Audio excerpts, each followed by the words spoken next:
Jets Ward.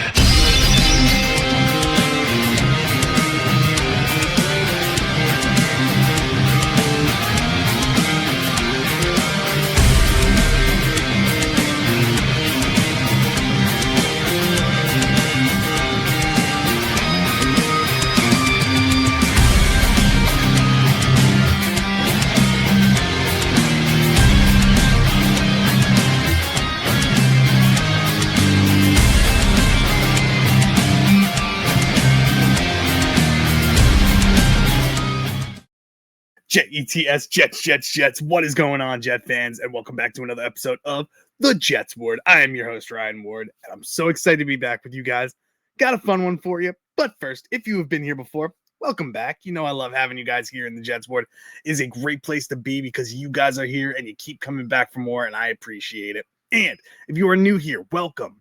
Whether you're a Jets fan of another NFL team, or just a casual NFL fan, you are always welcome here. It is a safe space for you. Now, guys, it is the offseason for the New York Jets, and big news came down earlier in the week that Dante Moore was going back to Oregon to be their quarterback and to try to finish the story. He wants to go back and win that chip.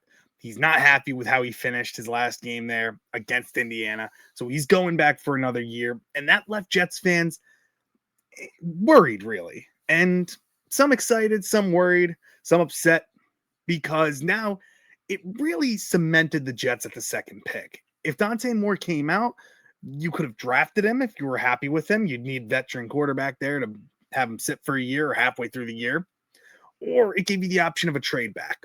Well, now that he's back in college, there's no quarterback really that is there to take at 2 and that nobody's willing to draft up to trade up for. And I don't think Ty Simpson's catching anybody's eye. I think he's going to fall in the first round, possibly even the second round too. Trinidad Chambliss has officially sued the NCAA because they didn't give him his appeal. So he's going to be taking the NCAA to court to try to get a 6th year in college. So we don't even know if he's going to be coming out this year. As of now, he is, but he never declared, and we'll see how this court case goes. But that really doesn't leave much room for the New York Jets. So this week, Dane Brugler came out, very well-known draft analyst, came out with another mock draft, and he had the Jets taking 2 very interesting picks in the first round, some that I think Jets fans would be ecstatic for. So going over both picks, one is a player that I've loved. I've mocked at pick number 2 for a couple of weeks now.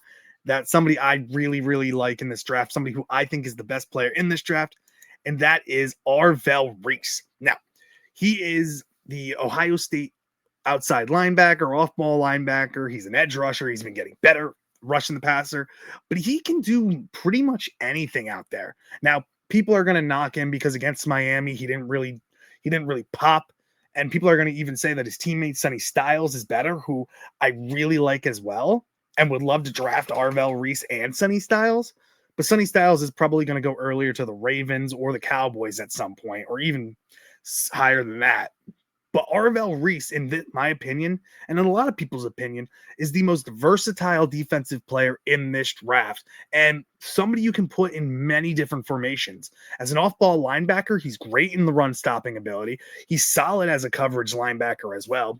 He's been getting better as an edge rusher, too, and if he can keep getting better at that, he can be dominant in this league. Think of a Micah Parsons or what an Abdul Carter was supposed to be.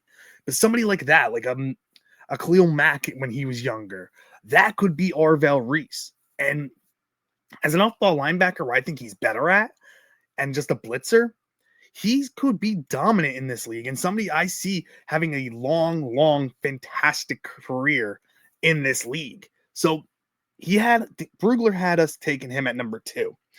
And he's just a dominant player. And I think a lot of people are going to project him at number 2. This is where it got interesting. At pick 16, he had the Jets taking wide receiver from USC, Makai Lemon, who arguably is either the second best or third best receiver in this draft class behind Carnell Tate and Jordan Tyson. So Mekhi Lemon is my second favorite receiver in this draft. I love Carnell Tate. I think he's the best receiver in this draft. Jordan Tyson's great, but his injuries really, really worry me. But he can be dominant. And I really like Denzel Boston in this draft too. But Mekhi Lemon, I don't think he falls. I think he goes higher than this. Somebody is probably going to try to trade up, and look at Pittsburgh to try to trade up to get him.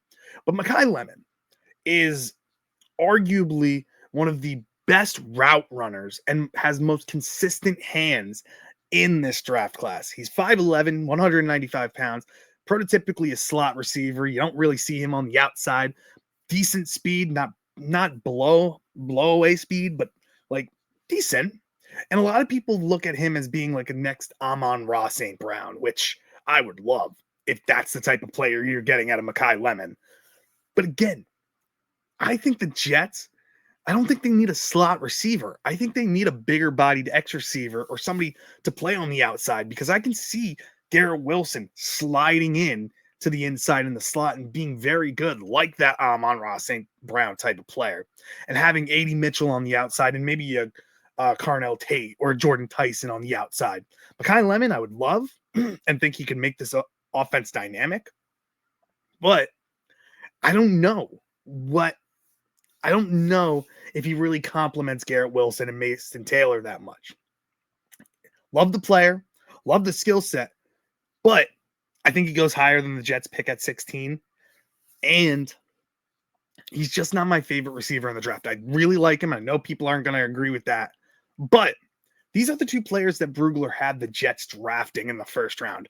And I'll just say, if they did end up with this, I'd be very happy. I'd rather get a receiver in the second round. Elijah Surratt is really growing on me. I think he can be very dominant in the NFL and be a very safe pick too.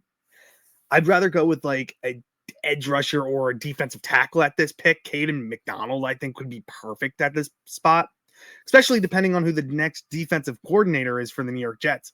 I know we've interviewed Jim Leonard and Wink Martindale. Both I can see running a 3 front, so the Jets' defensive philosophy might need to switch. But if we hire Jones, who worked in Minnesota under Brian Flores, who's looked at as being the next Brian Flores, we might continue to be in our forefront. So I think a defensive tackle would be better in this spot, but I'd be happy with Mekhi Lemon as well. But I would love to hear from you guys. Make sure you comment down below. Let me know what you guys think of this mock draft. And make sure you let me know what picks you would have made. Would you be happy doing this? Would this be exactly what you'd want? Or would you change it up a little bit? I'd love to know what you guys think. And make sure you hit that like button, subscribe to the channel, and hit that bell for any notifications of when I post videos. I try to post as much as I can, one video daily, maybe sometimes more. But I appreciate your guys' support. Make sure you follow me on X, Instagram, and TikTok as well. I try to post all my videos there as well. And again, guys, I love you. I thank you. And I thank you again for joining me in the JETS Jets Ward. Thank you guys so much, and I'll see you in the next one. Bye. The Jets Ward.